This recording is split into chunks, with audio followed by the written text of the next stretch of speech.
In 1902, the Nobel Prize for Literature was awarded to Theodor Mommsen for the greatest living master of the art of historical writing, with special reference to his monumental work, A History of Rome. Theodor grew up in the town of Bad Oldesloe in Holstein. His father was a Lutheran minister, and again, like the previous Nobel winner, nothing is known about the other parent. He studied Greek and Latin and enrolled at the University of Kiel, since he could not afford to study at Göttingen.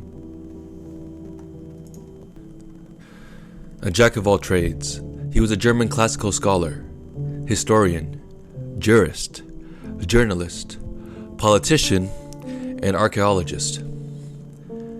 His work on Roman law had a significant impact on the German civil code. It depicted the political, legal, economic, cultural, geographical, and meteorological aspects of Roman Republic's history.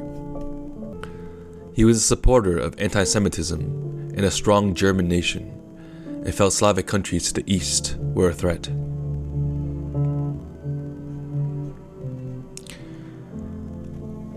A History of Rome, Chapter 1, Ancient History.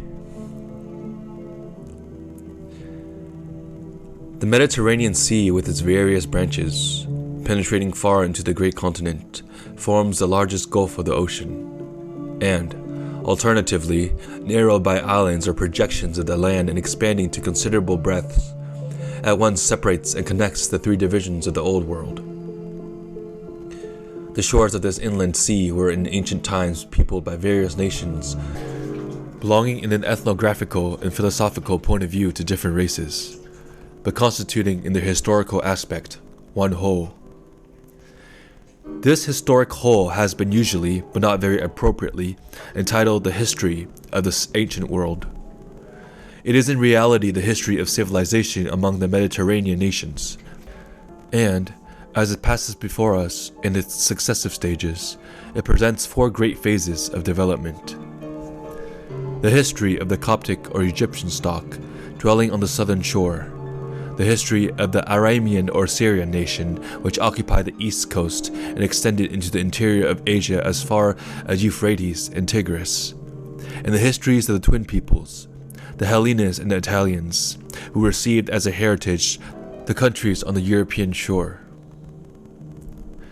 Each of these histories was, in its earlier stages, connected with other regions and with other cycles of historical evolution, but each soon entered in on its own distinctive career.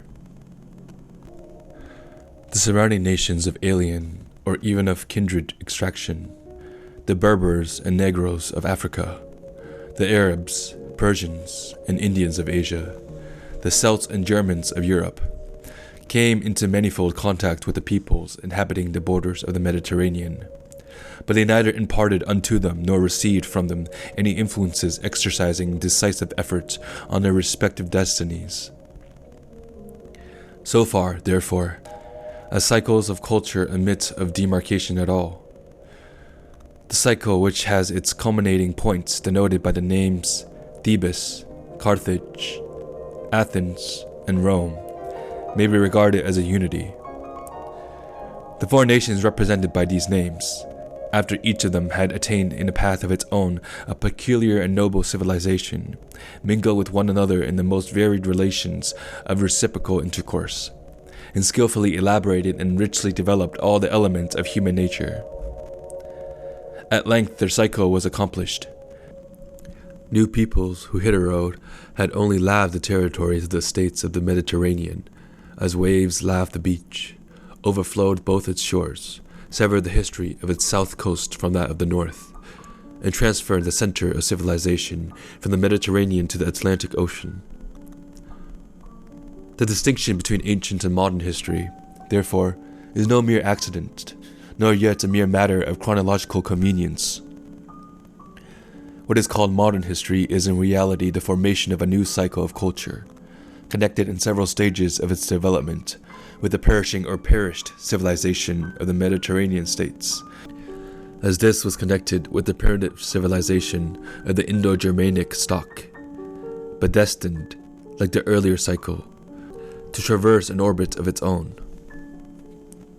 It too is destined to experience in full measure the vicissitudes of national weal and woe, the periods of growth, of maturity, and of age, the blessedness of creative efforts in religion, polity, and art, the comforts of enjoying the material and intellectual acquisitions which it has won, perhaps also, some day, the decay of productive power and the satiety of contentment with the goal attained.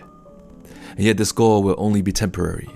The grandest system of civilization has its orbit, and may complete its course, but not so the human race, to which, just when it seems to have reached its goal, the old task is ever set anew with a wider range and with a deeper meaning.